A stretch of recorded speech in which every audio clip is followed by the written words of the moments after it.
I used to think my Grandma Aurora was an open book, bound in sunshine and laughter. Her blue eyes, the color of a summer sky just after a rain, always seemed to hold a gentle amusement, a knowing that made me feel safe and seen. Her hands, gnarled with age and etched with the stories of a life lived fully, were always ready with a warm hug or a comforting pat. She smelled of lavender and old paper, a scent that clung to her like a second skin and filled her cozy little cottage with a sense of timeless peace. I spent countless afternoons nestled beside her on the floral sofa, listening to her hum softly as she knitted, the rhythmic click of the needles a soothing counterpoint to the rustling leaves outside her window. Aurora was my anchor, the one person who always understood, even when I didn't understand myself. She never judged, never pushed, never demanded. She simply listened, offering a quiet presence and a cup of chamomile tea, letting me unravel my worries at my own pace. I confided in her about everything: my childhood crushes, my teenage anxieties, my dreams for the future. Or so I thought. It wasn't until after she was gone, after the quiet stillness of her passing settled over the cottage like a heavy blanket, that I realized how little I truly knew about the woman who shaped my life. We were cleaning out the attic, a dusty, forgotten space filled with forgotten treasures, when I found it. It was tucked away inside an old wooden box, the kind my grandfather used to keep his fishing lures in. The box itself was unremarkable, its paint chipped and faded, the metal latch rusted with age. But inside, nestled amongst yellowed photographs and dried flowers, was a diary. It wasn't a pristine leather-bound journal like the ones I kept as a teenager, filled with melodramatic pronouncements and carefully crafted angst. This was different. This was a small, unassuming book, bound in worn brown leather, its pages filled with faded ink, the script elegant and flowing, but undeniably old. The leather was soft and supple beneath my fingers, cool and smooth like polished river stone. It smelled faintly of cedar and something else. Something indefinable, like dried herbs and forgotten secrets. My heart pounded in my chest as I lifted it from the box. The air in the attic seemed to thicken, the dust motes dancing in the shafts of sunlight suddenly taking on a new significance. It was as if the room itself was holding its breath, waiting for me to uncover its hidden history. I recognized the handwriting instantly. It was Aurora's. But the diary was a complete surprise. I had always believed she was an open book, a woman of simple pleasures and unwavering faith. The idea that she kept a secret diary, a hidden repository of her thoughts and experiences, was utterly baffling. Sitting there amidst the dust and forgotten relics, clutching the diary in my hands, I felt a strange mix of emotions.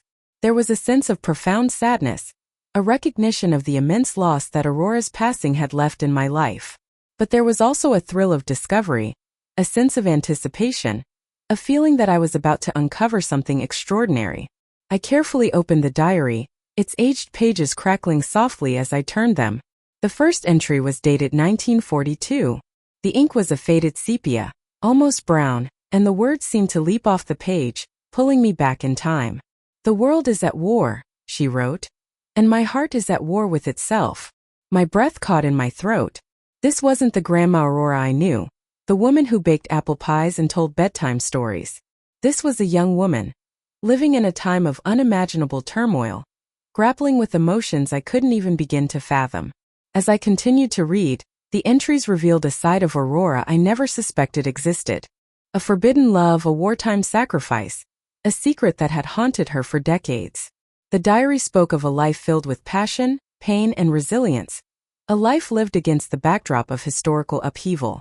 It was a story of courage and heartbreak, of secrets buried deep within the heart, and of a love that transcended time and circumstance.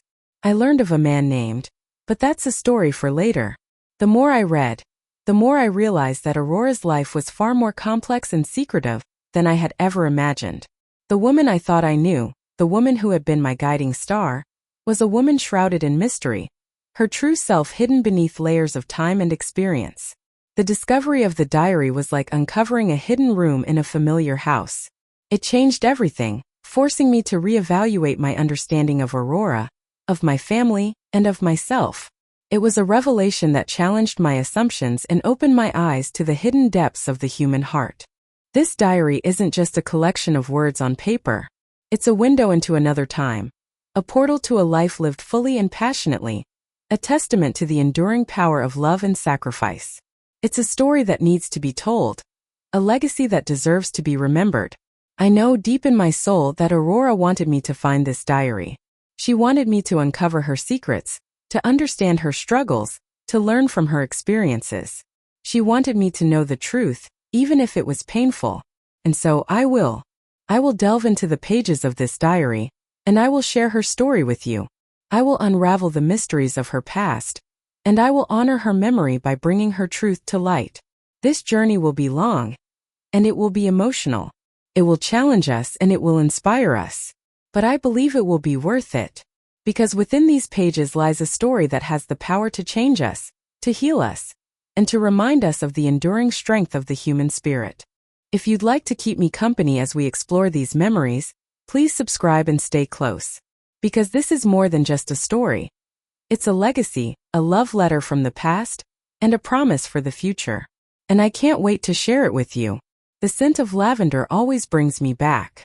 Not the sharp, perfumed lavender of soaps or lotions, but the sun-baked, dusty lavender that grew along the fence line of our farm in Willow Creek. That smell, more than any photograph, is the key that unlocks the door to my girlhood. Willow Creek wasn't much, but it was everything to us. Nestled deep in the valley, it was a place where time seemed to move slower, where the loudest sound was the buzzing of bees in the clover fields, and the most pressing news was whether Mrs. Henderson's prize-winning rooster had finally met his match in that pesky fox. This was the late 1930s, and the world was churning, but Willow Creek remained, for a little while longer, an island of peace. The whispers of war across the ocean felt distant, like a storm brewing far out at sea, something that might touch other shores but surely not ours. Our farm, the Peterson farm, was the heart of our world. A modest spread, it was enough to keep us fed and clothed, and to give us a life that, while simple, was full of a quiet, enduring kind of happiness. Papa was a man of the earth, his hands calloused and strong, his face weathered by sun and wind. He knew the land like he knew his own heart, and he spoke to the crops as if they were old friends. Mama was the gentle soul of the house, her hands always busy mending clothes, baking bread, tending to her garden. Her humming was a constant melody that filled the air, a comforting rhythm that anchored us all. I was Aurora, the middle child, caught between the boundless dreams of my older brother, Thomas, and the quiet, poetic heart of my younger sister, Lily. Thomas was all fire and ambition, his head always in the clouds, quite literally. He devoured books about airplanes and spent hours sketching designs in his notebook, dreaming of a day when he would soar above Willow Creek and see the world from a different perspective. He'd often drag me out to the highest point of the farm, a small hill overlooking the valley, and point out the constellations, naming them with an ease that both impressed and intimidated me. He saw the world as a vast open canvas, full of possibilities, and he was determined to paint his own masterpiece. Lily, on the other hand, was content to stay grounded, her world contained within the pages of her beloved books and the beauty of the natural world around her. She had a way with words, a gift for turning ordinary moments into something magical. She saw poetry in everything, in the way the sunlight filtered through the leaves, in the shape of a cloud drifting across the sky, in the song of a robin perched on a branch. She would often disappear into the woods behind our house, returning hours later with her pockets full of wildflowers and her head full of stories. Me? I suppose I was somewhere in between. I loved the farm, the familiar rhythm of the seasons, the comforting presence of my family. But there was also a restlessness within me, a quiet yearning for something more, something I couldn't quite name. I loved listening to Thomas talk about his dreams of flying, and I loved reading Lily's poems, but I also felt a pull towards something beyond Willow Creek, a world I only knew through the pages of books and the crackling voices on the radio. Our days were filled with the simple routines of farm life. We woke with the sun, helped Papa with the chores, feeding the chickens, milking the cows, tending to the fields. Mama would prepare a hearty breakfast of oatmeal and fresh eggs, and we would all gather around the table, our faces flushed with the morning air, our bellies rumbling with anticipation. After breakfast, we would scatter to our different tasks. Thomas would often disappear to his makeshift workshop in the barn, tinkering with engines and dreaming of flight. Lily would wander off into the woods with her books, and I would usually help Mama in the garden, weeding and watering the rows of vegetables. Evenings were a time for togetherness. After supper, we would often sit on the porch, watching the fireflies dance in the twilight and listening to the crickets chirp their evening song. Papa would tell stories about his own childhood, about the hardships he had faced and the lessons he had learned. Mama would hum softly, her eyes closed, her face bathed in the warm glow of the setting sun. Thomas would point out the constellations, and Lily would recite poems she had written during the day. And I would sit there, listening to their voices, feeling the warmth of their love surrounding me, and yet still feeling that persistent, nagging sense of longing. One of my favorite places was the old oak tree at the edge of the pasture. It was a massive tree, its branches reaching towards the sky like gnarled fingers, its roots burrowed deep into the earth. I would often climb up into its branches, finding a comfortable spot where I could sit and read for hours. From there, I could see the whole valley spread out before me, the patchwork of fields and forests, the winding ribbon of the creek, the distant silhouette of the mountains. It was a view that both comforted and inspired me. It reminded me of the beauty of the world around me, but it also fueled my desire to see more, to experience more, to live a life that was full of adventure and purpose. I remember one evening, sitting under that old oak tree, reading a book about faraway lands and exotic cultures. The sun was setting, painting the sky in hues of orange and pink, and the air was filled with the sweet scent of wildflowers. I was so engrossed in my book that I didn't hear Papa approach until he was standing right beside me. "What are you reading, Aurora?" he asked, his voice gentle. I showed him the book and he smiled. "Dreaming of traveling the world, are you?" I blushed, feeling a little embarrassed that he had seen through me so easily.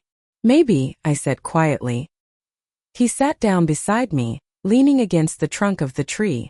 "There's nothing wrong with dreaming, Aurora," he said. "But don't forget to appreciate the beauty that's right here in front of you." I looked out at the valley, at the familiar landscape that I had known my whole life. I saw the beauty in it, the peace and tranquility, the sense of belonging. But I also knew that there was something more out there, something that I needed to discover for myself. That night, as I lay in bed, staring up at the ceiling, I made a promise to myself. I promised that I would never forget the lessons I had learned in Willow Creek, the values that had been instilled in me by my family. But I also promised that I would one day leave, that I would venture out into the world and see what it had to offer. It was a promise that both excited and frightened me, a promise that would shape the course of my life in ways I could never have imagined. Little did I know that the storm I felt brewing on the horizon would soon crash upon our shores, changing everything forever, and that the quiet yearning in my heart was just a whisper of the winds to come. The hum of Willow Creek, once a lullaby, began to fray at the edges. It wasn't a sudden jarring discord, but a slow unraveling, like a favorite quilt wearing thin.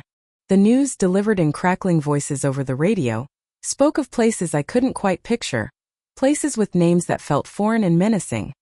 Poland, France, the Rhineland.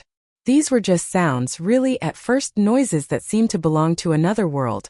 A world far removed from the familiar scent of Mama's apple pie cooling on the windowsill.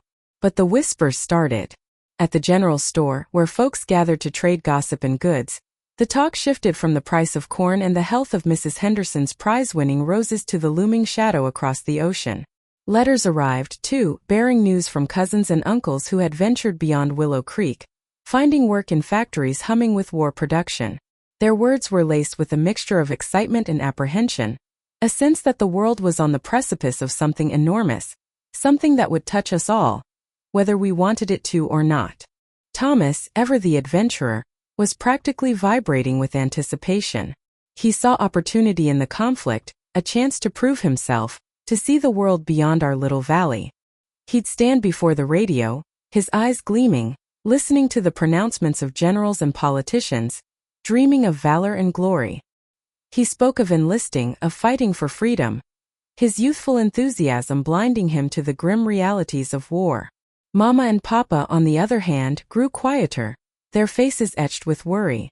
They remembered the Great War, the stories their own parents had told, the losses that had rippled through families and communities. The thought of their children facing such horrors filled them with a dread that settled heavy in their hearts. I'd catch them exchanging worried glances across the dinner table, their silence speaking volumes. Papa would work longer hours in the fields, his brow furrowed in concentration, as if trying to outwork the anxiety that gnawed at him.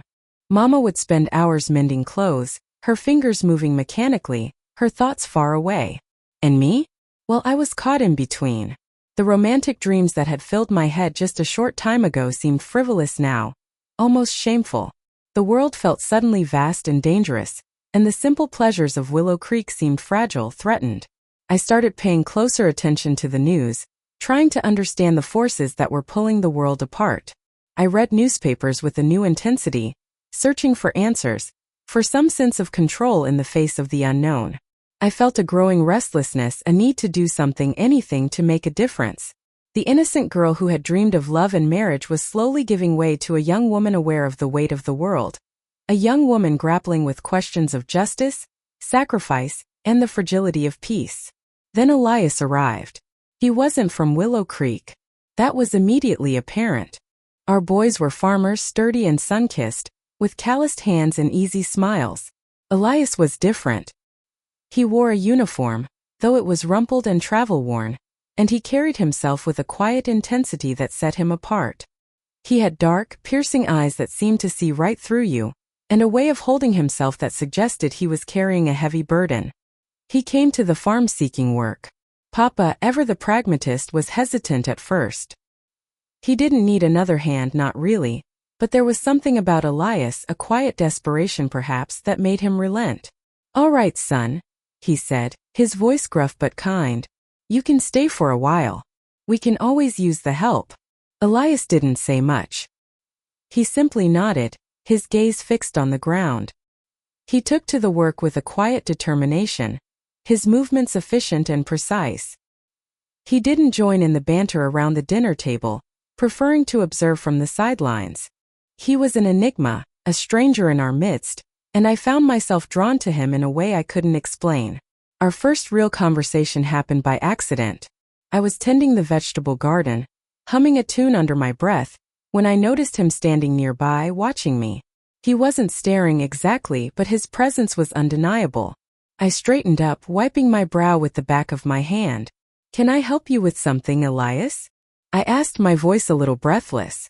He hesitated for a moment, then stepped forward. "Just admiring your garden," he said, his voice low and husky. "You have a green thumb." I blushed, pleased by the compliment. "It's Mama's garden, really. She taught me everything I know." We stood in silence for a moment, the air thick with unspoken words. I noticed the way the sunlight caught in his dark hair, the fine lines etched around his eyes. He looked older than he probably was, like he had seen too much too soon. "Where are you from, Elias?" I asked, unable to contain my curiosity any longer. He looked away, his jaw tightening. "That's not important," he said quietly. His answer only fueled my curiosity. What was he hiding? What had brought him to Willow Creek? Over the next few weeks, I found myself seeking him out, drawn to his quiet strength and his air of mystery. We would talk in the evenings after the work was done, sitting on the porch swing, watching the fireflies dance in the twilight. He told me stories about his travels, about the places he had seen, but he always skirted around the details, never revealing too much. I sensed that he was holding something back, that there was a part of him he couldn't or wouldn't share. One evening, as we sat on the porch, a news bulletin crackled over the radio, announcing the latest German advances in Europe. The announcer's voice was grim, filled with foreboding. Elias stiffened beside me, his hand clenching into a fist. "They'll be coming here soon," he said, his voice barely a whisper. "Who?" I asked, confused. "The Germans," he said, his eyes blazing with a fierce intensity. "They won't stop until they've conquered the world." His words sent a shiver down my spine. It was the first time I had heard him speak with such conviction, such passion. He seemed to know something, to understand something that I didn't. "What do you mean?" I asked, my voice trembling. He turned to me, his gaze piercing. "I can't tell you," he said, his voice low and urgent. "It's too dangerous." He stood up abruptly, his movements jerky and agitated. "I have to go," he said. "I have things to do." He turned and walked away, disappearing into the darkness. I watched him go, my heart pounding in my chest. I knew then that Elias was more than just a farmhand, that he was caught up in something far bigger than himself, something that could change our lives forever. That night I couldn't sleep. I lay in bed staring at the ceiling, my mind racing. Who was Elias? What was he hiding? And what did he know about the war that he couldn't tell me? I felt a growing sense of unease, a premonition that our quiet life in Willow Creek was about to be shattered. The world was changing and Elias was a part of that change. He was a harbinger of things to come, a sign that the war was no longer a distant rumble but a storm gathering on the horizon, ready to break over our heads. And I, Aurora, was caught in its path, drawn into a story far more complicated and far more dangerous than I could have ever imagined. His presence was a quiet electricity, and I knew with a certainty that settled deep in my bones that my life would never be the same again. The innocence of Willow Creek, the simple dreams of my youth were fading away, replaced by a growing sense of uncertainty, a thrilling, terrifying sense of anticipation. The world was at war and so, it seemed, was my heart. My dears, the memory of those days. It's like holding a handful of sand. So much slips through your fingers, yet the grit remains, etched into the very lines of your palm. After that first encounter, seeing Elias under the linden tree, our meetings became stolen moments, whispered promises in a world growing increasingly loud with the clamor of war. We'd meet by the creek, the water a constant, murmuring witness to our burgeoning affection. I remember the way the late afternoon sun slanted through the trees, painting dappled patterns on his face, highlighting the worry etched there, the shadows that seemed to cling to him like secrets. He'd tell me stories of his childhood in Germany, of a father who was a renowned clockmaker, a man obsessed with precision, with the intricate dance of gears and springs that kept time marching forward. He spoke of his own love for science, for the elegant equations that governed the universe, a stark contrast to the brutality that was consuming it. And I, in turn, shared my own fears, my anxieties about my family, about the creeping darkness that seemed to be swallowing Willow Creek whole. I told him about Thomas's departure, the gaping hole he left behind, and the quiet desperation that had taken root in my heart. These were dangerous times, my darlings, and even our love was fraught with peril. We knew our stolen moments couldn't last, that the world outside our little haven was closing in. But in those brief encounters we found solace, a flicker of hope in the encroaching darkness. Elias, he saw something in me that I hadn't seen in myself. A strength, a resilience, a capacity for love that had been buried beneath years of quiet desperation. And I, in him, saw a man tormented by his conscience, a man desperate to atone for the sins of his nation. One evening, the air thick with the scent of approaching rain, Elias confessed his secret. He wasn't just a traveler, he explained, his voice barely above a whisper. He was a German scientist, a deserter. He had worked on a highly sensitive project, something he couldn't fully reveal, but he knew it was destined to be used for unimaginable destruction. He couldn't live with that on his conscience. He had to stop it. That's when he learned about the encryption device, an artifact, as he called it, capable of scrambling any communication, rendering even the most sophisticated codes useless. It was hidden somewhere, he believed somewhere safe. His mentor, the clockmaker, before his untimely death, had given him cryptic clues, riddles wrapped in the language of time and mechanics. They want it, Aurora, he said, his eyes filled with a desperate urgency. The Nazis. They'll stop at nothing to get it. He explained that he was trying to locate the artifact before they did, to prevent it from falling into their hands. That's why he was in Willow Creek. He believed the clues led here. My heart pounded in my chest. This was bigger than I could have ever imagined. It was no longer just about stolen moments and whispered promises. It was about something far more significant, something that could change the course of the war. And suddenly I was a part of it. The next few days were a blur of fear and anticipation. The atmosphere in Willow Creek had shifted. There was a palpable tension in the air, a sense of being watched. Strangers had arrived, men with hard eyes and clipped accents, asking seemingly innocent questions about the town's history, about its landmarks. They seemed to be everywhere, lurking in the shadows, their presence a constant, unsettling reminder of the danger that surrounded us. Mrs. Gable, bless her soul, swore she saw one of them rifling through old records at the town hall. Even Sheriff Brody seemed on edge, his usual jovial demeanor replaced with a grim seriousness. Elias and I continued to meet in secret, poring over the clockmaker's cryptic notes.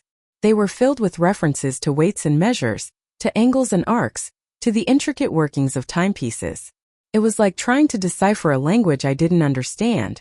But Elias, with his deep understanding of mechanics and his unwavering dedication, slowly began to unravel the puzzle.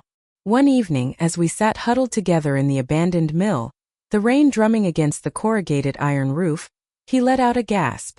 "The church!" he exclaimed, his eyes shining with excitement. "The old church.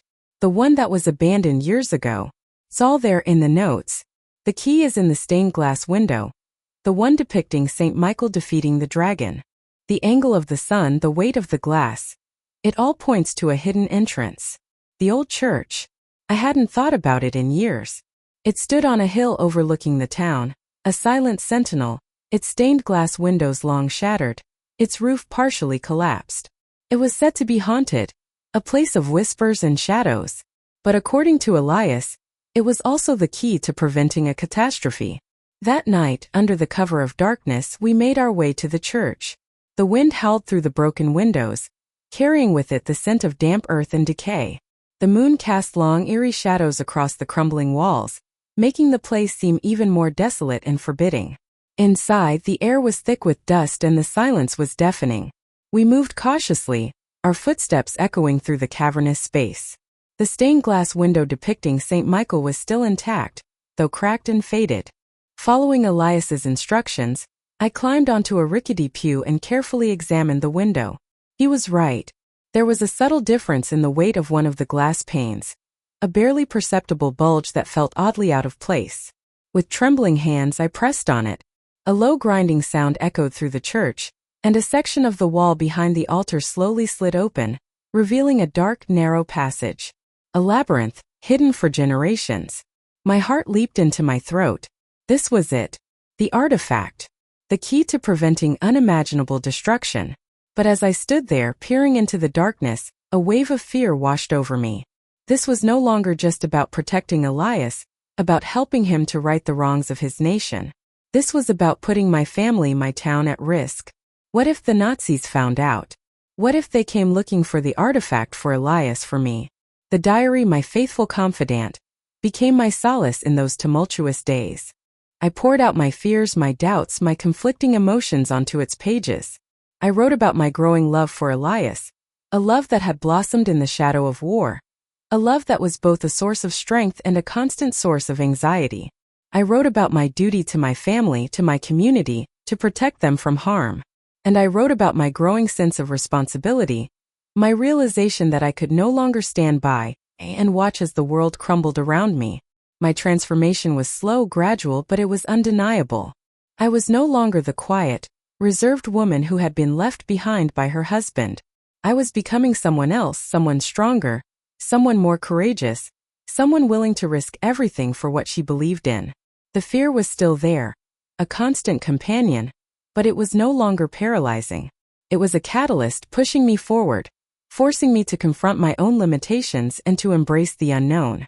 And so, my dears, with a deep breath and a prayer on my lips, I stepped into the darkness, into the labyrinth beneath the old church, ready to face whatever lay ahead. For I knew in my heart that the fate of Willow Creek, and perhaps even the fate of the world, rested on our shoulders. And I was ready to do whatever it took to protect the ones I loved. The war was no longer a distant rumble. It was at our doorstep, and I, Aurora, was finally ready to fight. The air in the hidden chamber hung thick and cold, a dampness that seeped into your bones. The silence wasn't peaceful. It was the heavy, expectant silence before a storm. Elias, bless his heart, held the lantern high, the beam dancing across the rough-hewn stone walls. We'd finally found it, the entrance hidden behind a crumbling section of the church's crypt, just as his mentor, old Mr. Klein, had described. The clockmaker, a man obsessed with time and its secrets, had left behind a legacy far grander, and far more dangerous, than anyone could have imagined. The air smelled of earth and something else, something metallic like old blood. The passage narrowed quickly, forcing us to walk single file. I ran my hand along the cold stone, feeling the rough texture, the years etched into its surface. Elias had been right.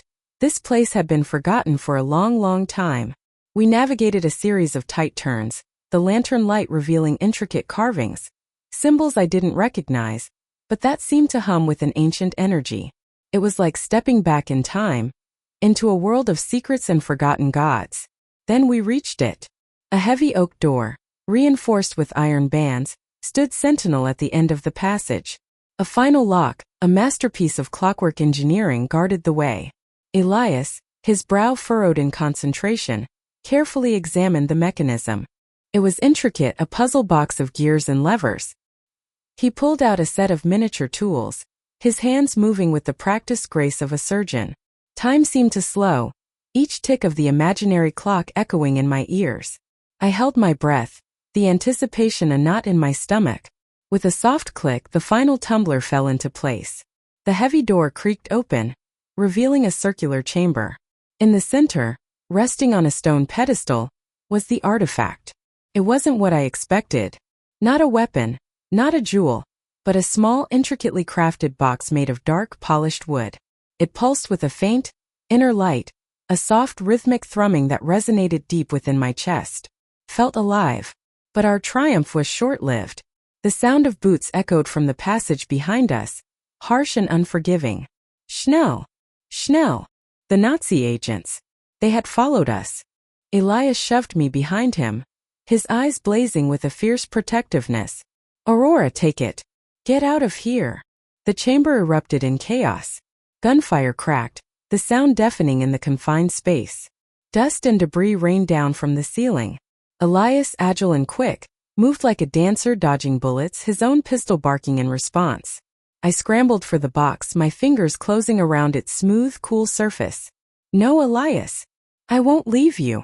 I cried, but my words were lost in the din. He spared me a fleeting glance, his eyes filled with the love that transcended the moment. Go, Aurora. This is bigger than us. You have to protect it. I hesitated, torn between my love for him and the desperate urgency in his voice. The Nazi agents were closing in, their faces grim and determined. Elias fired again, hitting one of them, but another was already flanking him, a Luger raised. Aurora, please. Go. His voice was strained, desperate. With a sob, I turned and fled, clutching the box to my chest. The labyrinthine passage stretched before me, a maze of shadows and echoes. I ran blindly, my heart pounding in my chest, the image of Elias's face seared into my memory. The gunfire continued behind me, growing fainter as I navigated the twisting corridors. I knew with a sickening certainty that Elias was buying me time. He was sacrificing himself. The thought was a knife twisting in my gut. I stumbled through the passage, my legs burning, my lungs aching. I knew the way, imprinted in my mind from our earlier descent. Finally, I reached the hidden entrance, the crumbling section of the crypt. I pushed it open, emerging into the cold night air. I didn't stop running until I reached the edge of town, the church a distant silhouette against the moonlit sky. I collapsed onto the cold ground, gasping for breath, the box still clutched tightly in my hand. The silence was deafening now, broken only by my ragged sobs. Elias was gone. My love, my partner, my everything. He was gone and I was alone, burdened with a secret that could change the course of the war. I opened the diary, my fingers trembling. The blank pages stared back at me, waiting to be filled. I dipped the pen in ink, the nib scratching against the paper. Elias, I wrote, my hand shaking. They took you from me. They took everything. But I will not let your sacrifice be in vain. I will protect this thing. I don't know what it is or what it can do, but I promise you I will keep it safe. I will carry your memory with me, always. The words flowed from me, a torrent of grief and resolve. I wrote about Elias, about his kindness, his humor, his unwavering belief in what was right. I wrote about our love, the stolen moments, the whispered promises. I wrote about the war, the darkness that had consumed our world, and the desperate hope that flickered within me. The diary became my confidant, my therapist, my only friend in a world that had suddenly become cold and hostile. It was where I poured out my grief, my fears, and my determination. It was where I kept Elias alive. Days turned into weeks, weeks into months. I moved from town to town, always one step ahead of the Nazis. I learned to be resourceful, to be cautious, to trust no one. The girl I had been, the naive young woman who had fallen in love with a clockmaker, was gone. In her place stood a woman forged in fire, hardened by loss, driven by purpose. The box remained my constant companion. I carried it everywhere, sleeping with it under my pillow, guarding it with my life. I still didn't know what it was, but I knew it was important. Elias had given his life to protect it, and I would honor his sacrifice. One day, hiding in a small village in the mountains, I met a man who recognized the symbols on the box. He was a scholar, a historian, a man who understood the ancient secrets that lay hidden beneath the surface of the world. He told me the story of the box, its purpose, its power. It was a key, he said. A key to unlocking a power that could change the course of the war. A power that the Nazis desperately wanted to control. That was when I understood. Elias hadn't just given his life to protect a box. He had given his life to protect the future. And now it was my responsibility to carry that burden, to fight for that future, to honor his memory. I closed the diary, my heart heavy but resolute. The grief would always be there, a dull ache in my soul. But it would not define me. I would use it, channel it, transform it into strength. I was no longer just Aurora. I was Aurora, carrying the legacy of Elias, the weight of the world on my shoulders. And I would not fail him. I would not fail the world. I would fight. I would survive. And I would make sure that his sacrifice was not in vain. This is the story of how I became who I am. A story etched in tears and blood. A story that began with a love that burned brighter than any war. And a sacrifice that changed everything. It is a story I will carry in my heart. Always. My lungs burned, air rasping in my throat like gravel. The labyrinth's mouth, that awful stone maw, was behind me. I stumbled, legs heavy as lead, across the field. The chill night air a slap against my sweat-slicked skin. Each breath was a victory. Each step a testament to something I couldn't name. Elias was gone. He was gone and I was here. The artifact, nestled deep in my coat pocket, felt like a brand. It pulsed with a faint warmth, a mocking echo of the life it had demanded.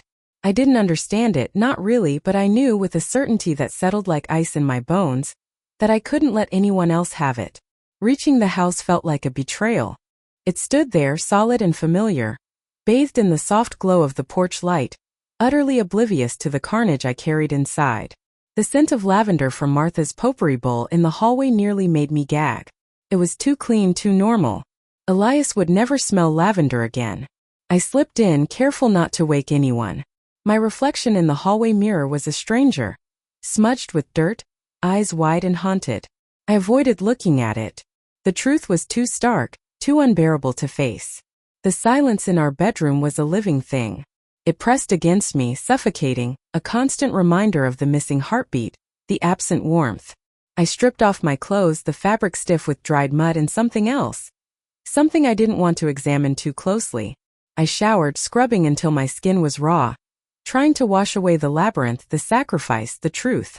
But it clung to me, a phantom limb of grief. Crawling into bed, Elias's side cold and empty, was the hardest thing I'd ever done. I pulled his pillow close, inhaling the faint scent of his cologne, clinging to it like a lifeline. Sleep offered no solace, only a swirling vortex of fragmented memories, his smile, his laugh, the way he used to hum off-key while he cooked. Each one a fresh stab of pain. The official story was simple. Elias had been in a car accident. A drunk driver, a blind curve, the usual tragic details. It was a lie, of course, but a necessary one. Explaining the labyrinth, the artifact, the ancient evil. No one would believe me. They'd think I was mad. And maybe I was. The funeral was a blur of faces and platitudes. People offered condolences, their words hollow and meaningless. They saw my grief, but they didn't see the chasm that had opened inside me. The weight of the secret I carried. Martha kept patting my hand, her eyes filled with pity. Even she didn't know the truth. Days bled into weeks. I moved through the motions of life, a ghost in my own home. I ate, I slept, I spoke, but I felt nothing. The world was muted, drained of color. I avoided mirrors, flinched at the sound of my name. The diary, tucked away in the back of my closet, remained untouched. I couldn't bring myself to open it. It was too raw, too real.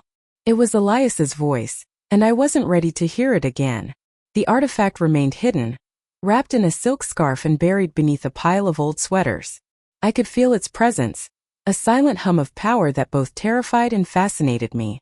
It was a burden, a responsibility I hadn't asked for, but I couldn't ignore it. Elias had died to protect it. I owed him something. One evening, weeks after the funeral, I found myself drawn to his study. It had remained untouched since his death, a shrine to his absence. The air was thick with the scent of old books and pipe tobacco, a scent that used to irritate me but now brought tears to my eyes. His desk was a chaotic mess of papers, maps, and half-finished projects.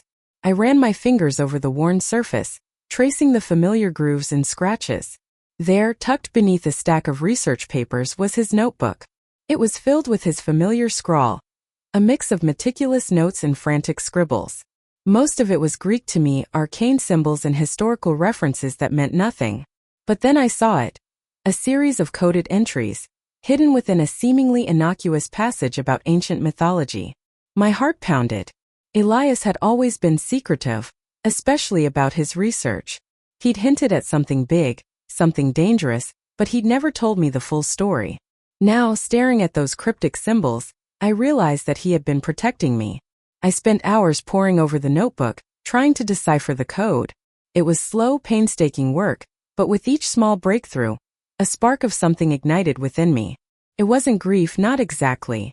It was something else, something determined. That night, I finally opened the diary. The leather was cool beneath my fingers, the pages worn and brittle. I hesitated, my hand trembling.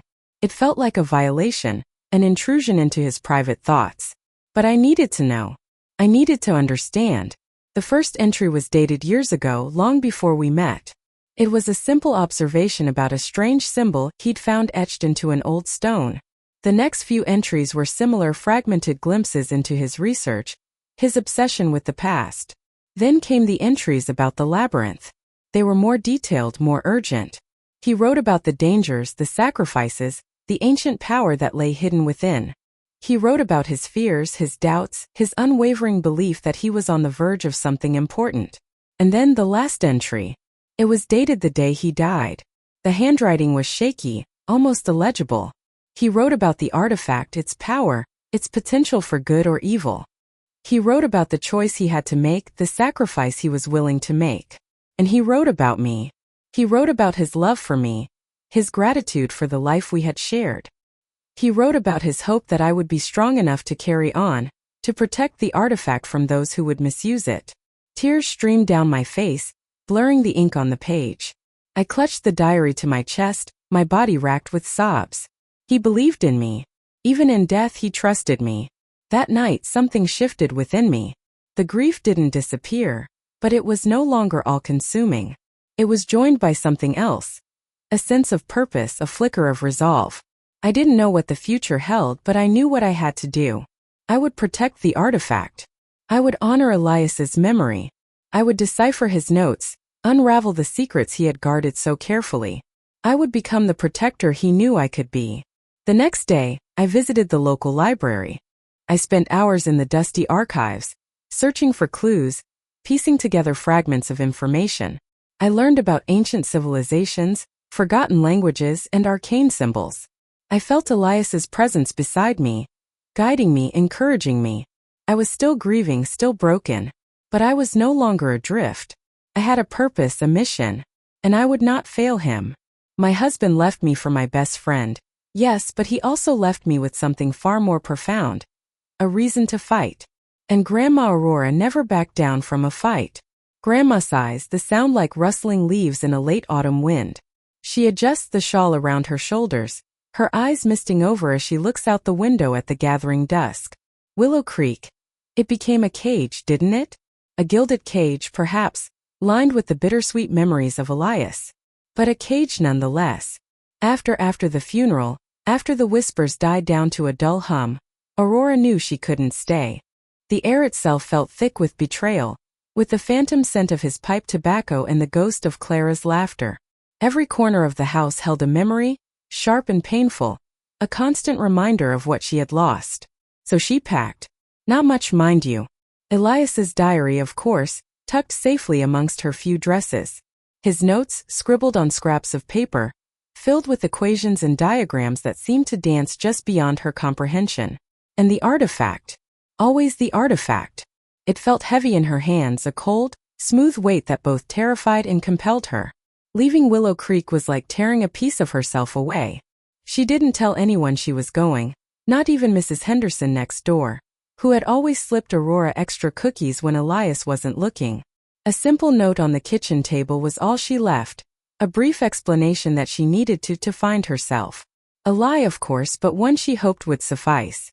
The train rattled and swayed, carrying her further and further away from everything she knew. Aurora pressed her face against the cold glass, watching the familiar landscape blur into a smear of green and brown.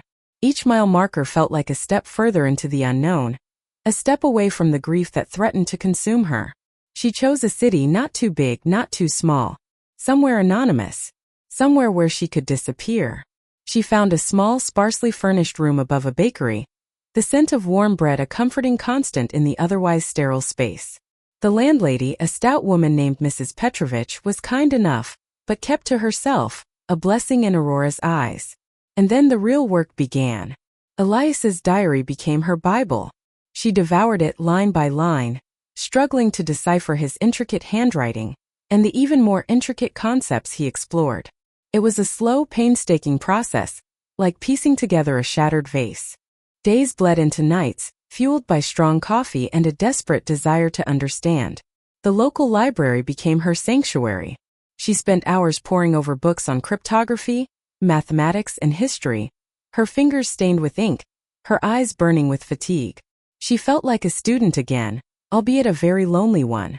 She even sought out a retired professor from the nearby university, a kind, elderly man who specialized in ancient languages. She presented herself as a curious researcher, carefully omitting any mention of the artifact or its true purpose. He, bless his heart, seemed happy to have someone to share his knowledge with. Slowly, painstakingly, the pieces began to fall into place. The artifact she discovered was far more than just an encryption device. It was a key, a powerful tool capable of deciphering not just codes, but also patterns, behaviors, intentions. It was, in essence, an intelligence amplifier. Elias had understood this, she realized, and had dedicated his life to protecting it from falling into the wrong hands. And the wrong hands, she knew, were still searching. The fear was a constant companion, a cold knot in her stomach that tightened whenever she saw an unfamiliar face or heard a strange noise. She started noticing things she hadn't before: the way someone lingered a little too long, the subtle glances, the hushed conversations. Paranoia? Perhaps. But she couldn't afford to take any chances. She learned to blend in, to become invisible. She changed her appearance, dyeing her hair a darker shade, wearing plain clothes, avoiding eye contact. She learned to listen without being heard, to observe without being seen. She spent hours in crowded cafes, eavesdropping on conversations, piecing together fragments of information. It was a dangerous game, but she was playing for the highest stakes. One afternoon, while sitting in a park, she noticed a man watching her. He was nondescript, dressed in a dark suit, his face hidden behind a newspaper. But something about him felt wrong. His eyes, she noticed, were too sharp, too watchful. He didn't read the paper. He merely held it up as a shield. Aurora felt a surge of adrenaline. She stood up slowly, deliberately, and walked away, trying to appear casual. She ducked into a crowded marketplace, weaving through the throng of shoppers, her heart pounding in her chest.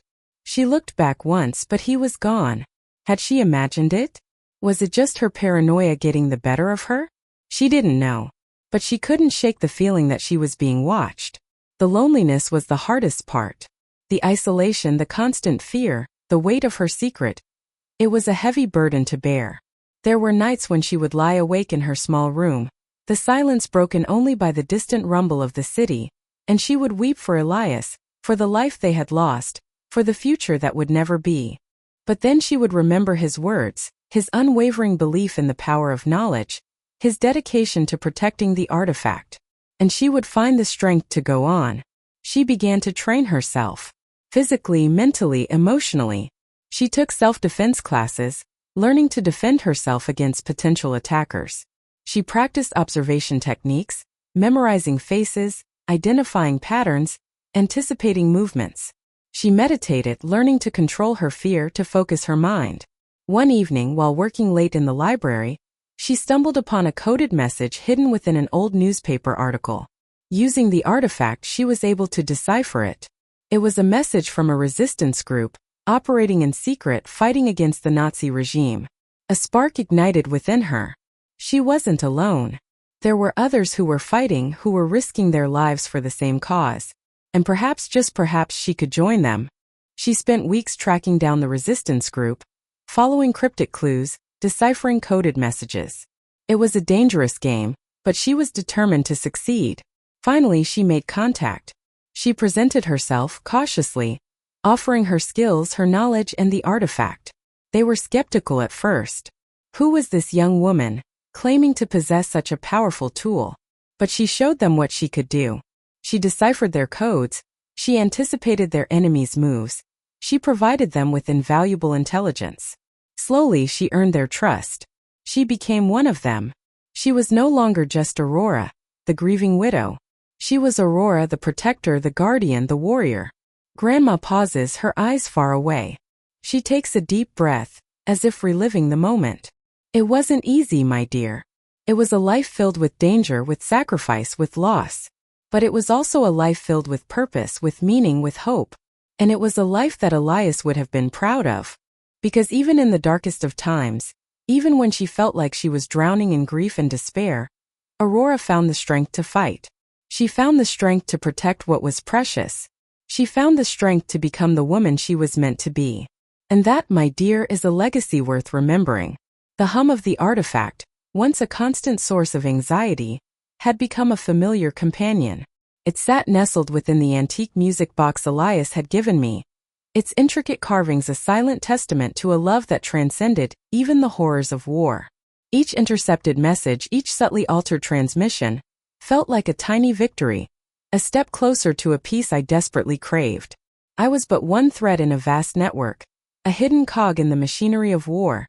Yet the knowledge that I was contributing, that Elias's gift was being used to protect others, fueled my weary spirit. Nights bled into days. Sleep was a luxury I could rarely afford.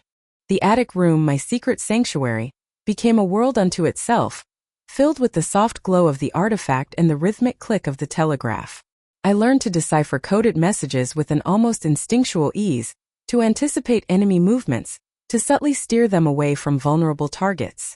There were moments of heart-stopping tension, times when I feared discovery, when the enemy seemed to be closing in. But I persevered, driven by the memory of Elias's gentle smile, and the faces of the young men who would never return home if I failed. One particularly fraught evening, the artifact crackled with an urgent message, a planned attack on a hospital convoy filled with wounded soldiers.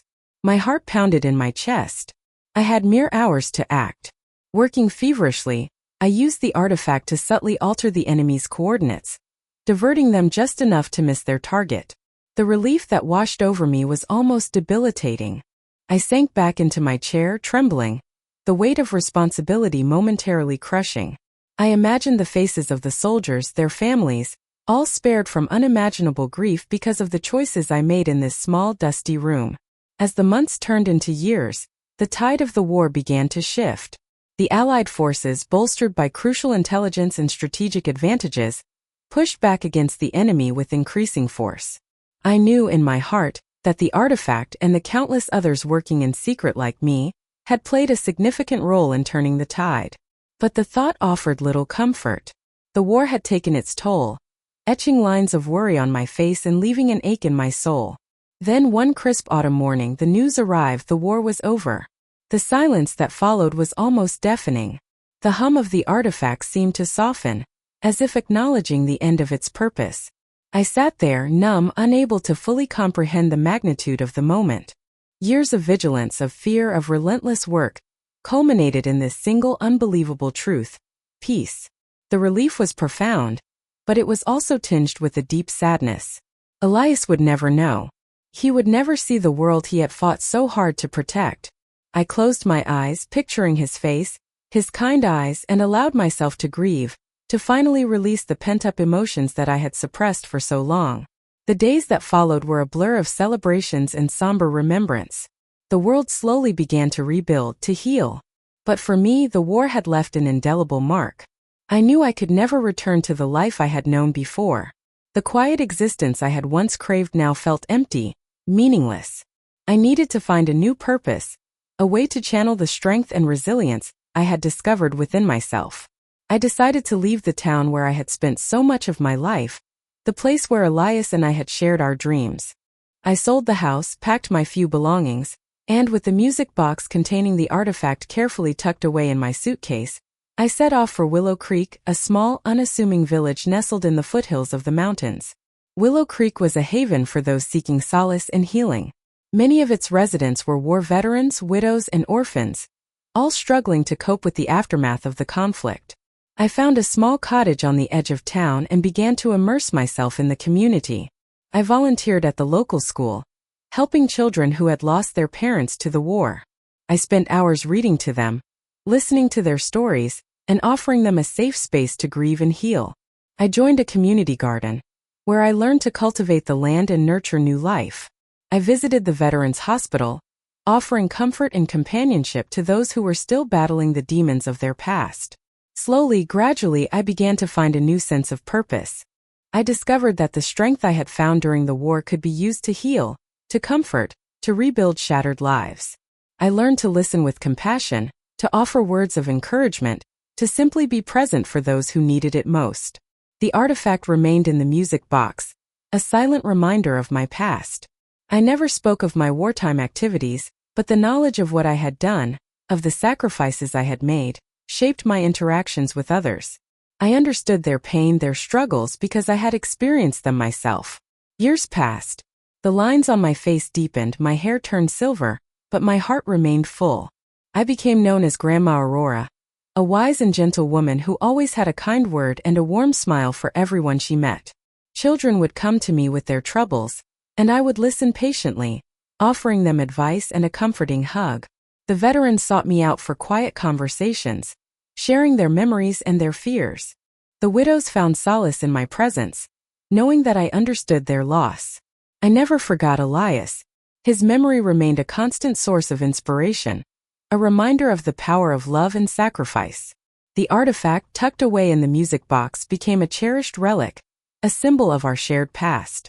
It was no longer a tool of war, but a reminder of the strength and resilience of the human spirit. And now, my dear grandchild, you know my story. You know the secrets I kept hidden for so long. The diary and the music box are now yours. They are a testament to a life lived in extraordinary times, a life filled with love, loss, and sacrifice. I see the questions in your eyes. You wonder how I could have lived such a secret life, how I could have borne such a heavy burden. But I want you to understand that it was not a burden but a privilege. I was given the opportunity to make a difference, to protect those I loved. And I did it, not for glory or recognition, but for the simple reason that it was the right thing to do. Remember, my dear, that even in the darkest of times, there is always hope. There is always the possibility of love, of healing, of finding a new purpose.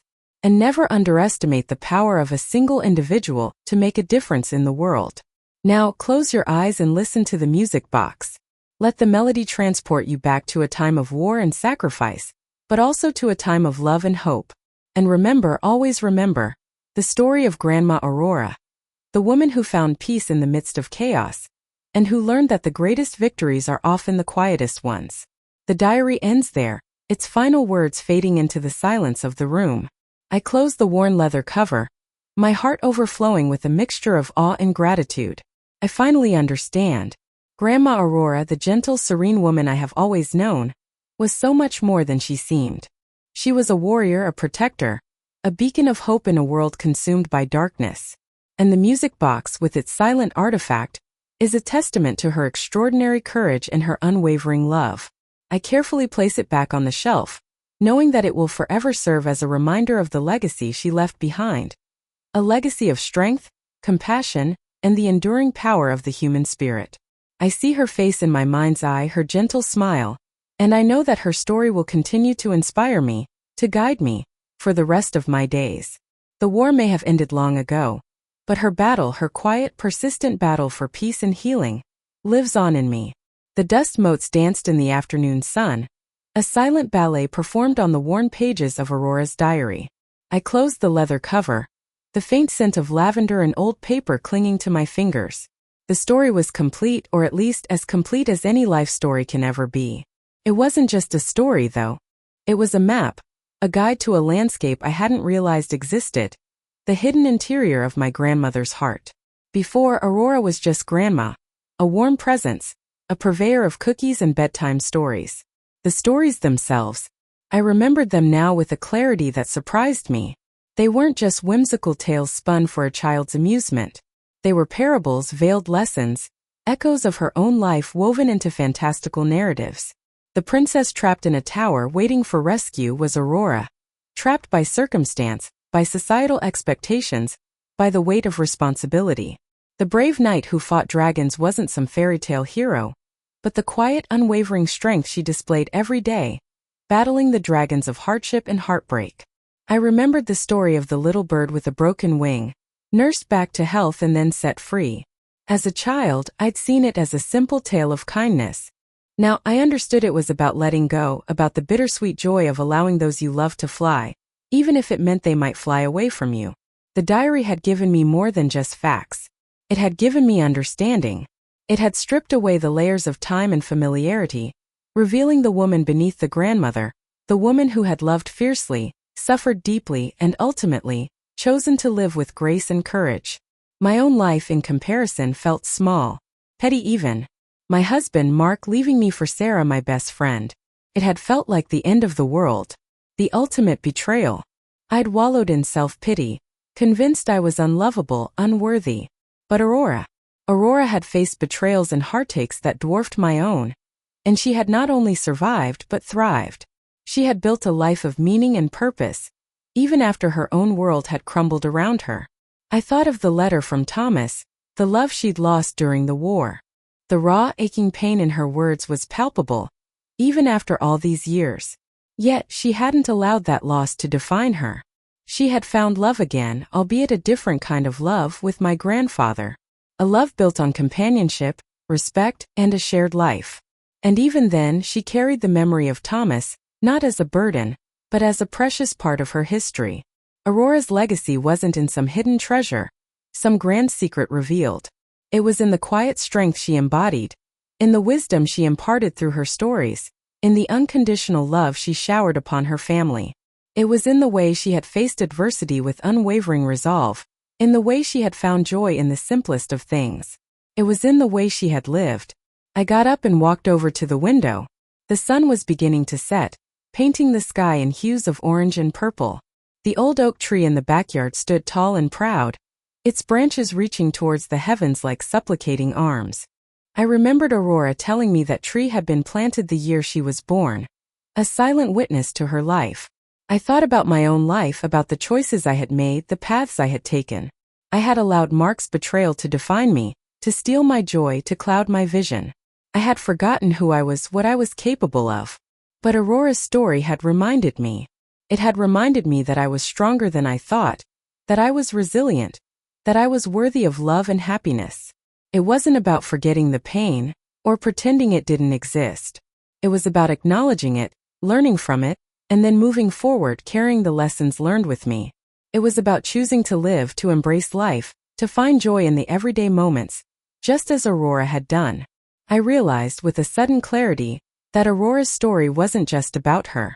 It was about all of us. It was about the enduring power of the human spirit, the resilience of the human heart, the importance of connection and love. It was about the stories we tell ourselves, and the stories we inherit from those who came before us. I picked up the diary again, tracing the worn leather with my fingers. It wasn't just a book.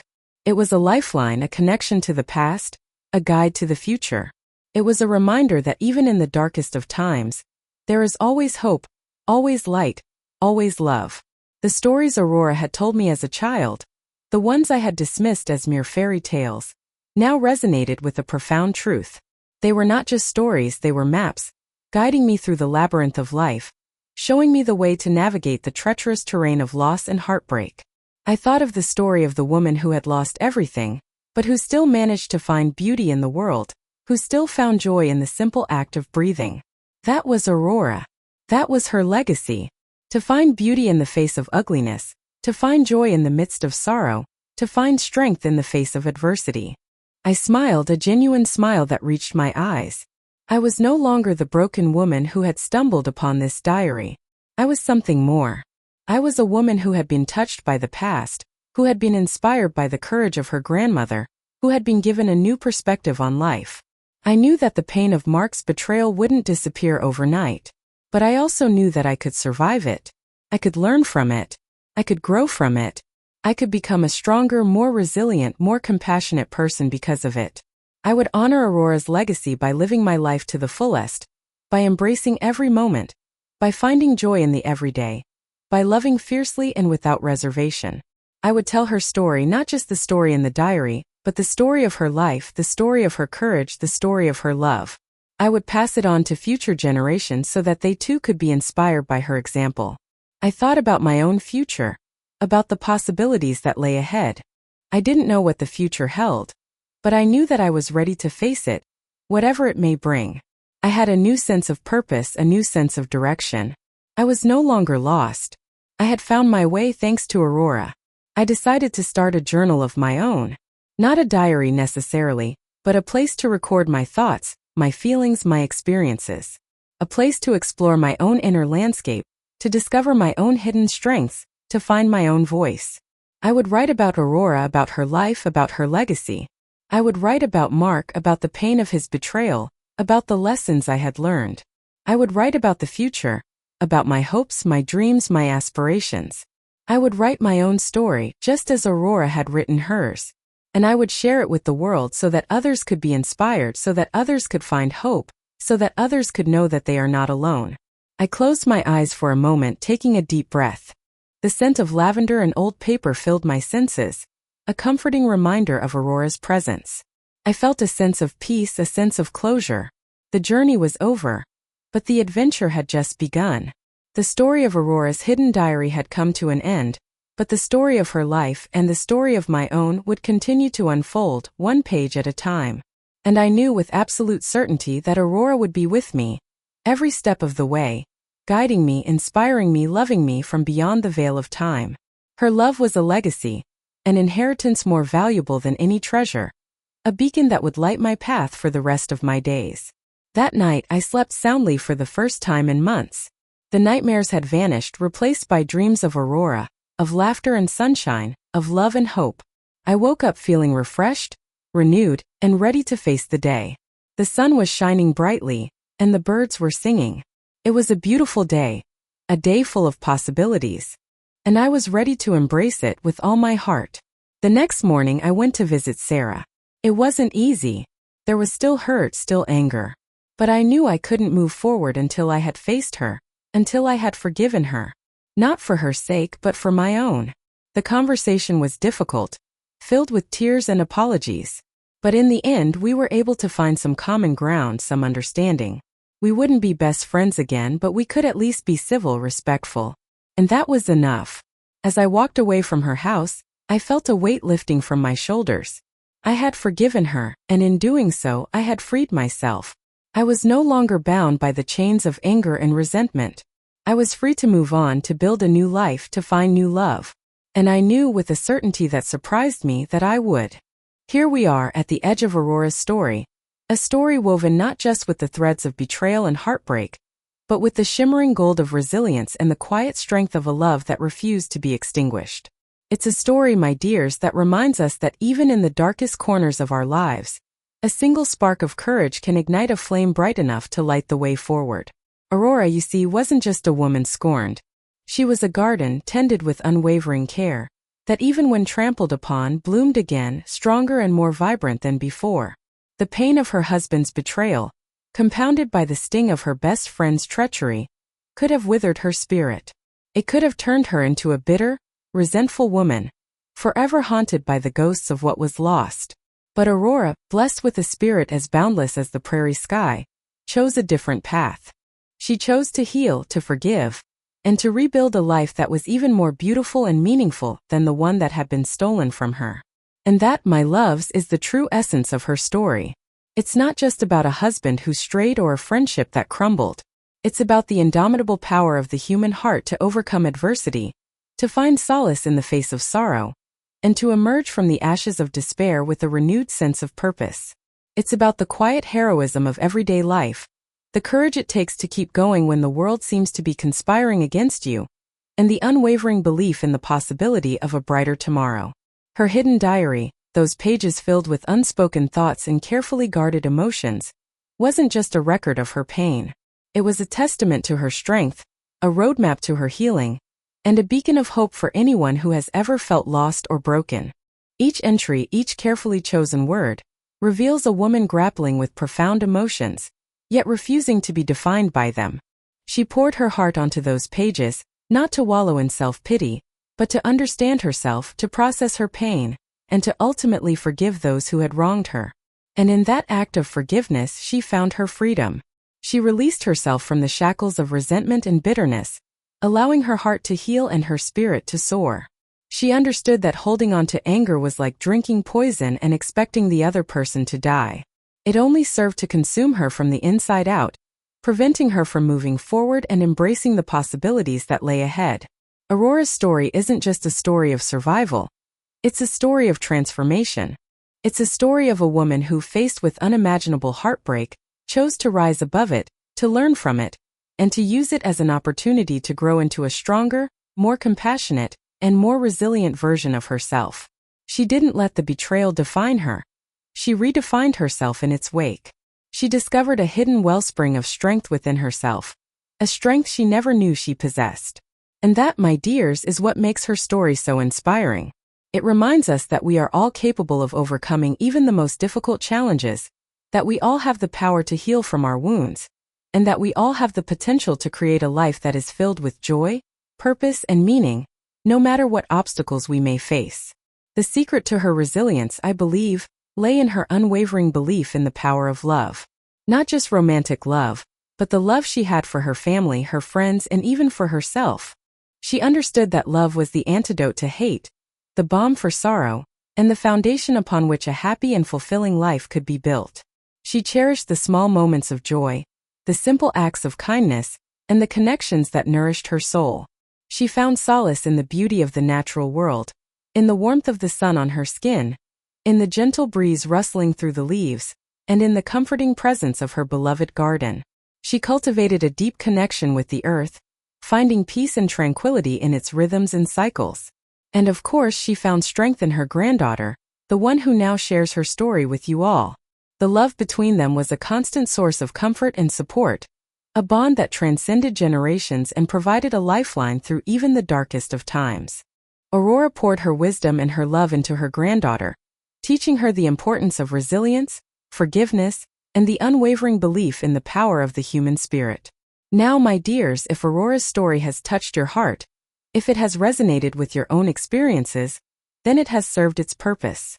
Stories like hers, stories of courage, love, and resilience, live on through those who hear them and share them.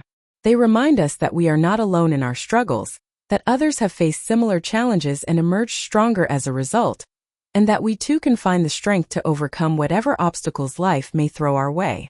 And so, I ask you, if Aurora's story has moved you, if it has inspired you in any way, please leave a like. Let us know that her voice, her spirit, continues to resonate with the world.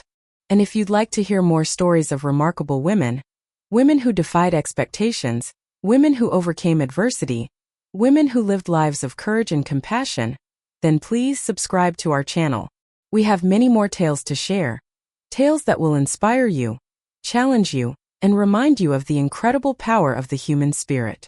But more than that, I encourage you to share your own thoughts and reflections below. What aspects of Aurora's story resonated most deeply with you? What lessons did you learn from her journey? Have you ever faced a similar challenge in your own life? And how did you overcome it? Your stories, your insights, your experiences are all valuable and important. By sharing them with one another, we can create a community of support, understanding, and inspiration.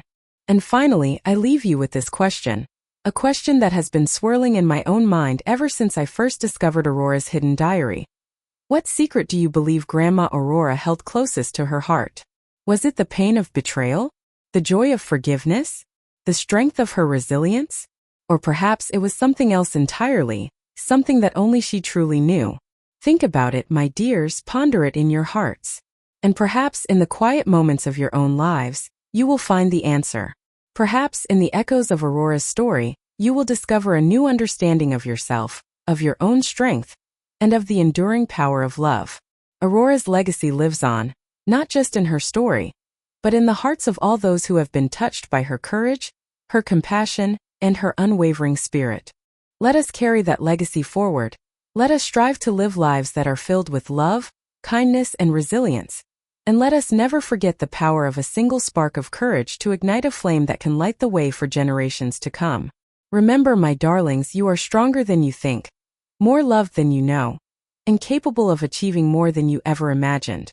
Never give up on your dreams, never lose hope in the face of adversity, and always remember that even in the darkest of times, there is always a light to be found. And with that, my dears, I bid you farewell. May Aurora's story stay with you, may it inspire you, and may it remind you of the incredible power that resides within each and every one of you. Until next time, keep your hearts open, your minds curious, and your spirits strong. Goodbye.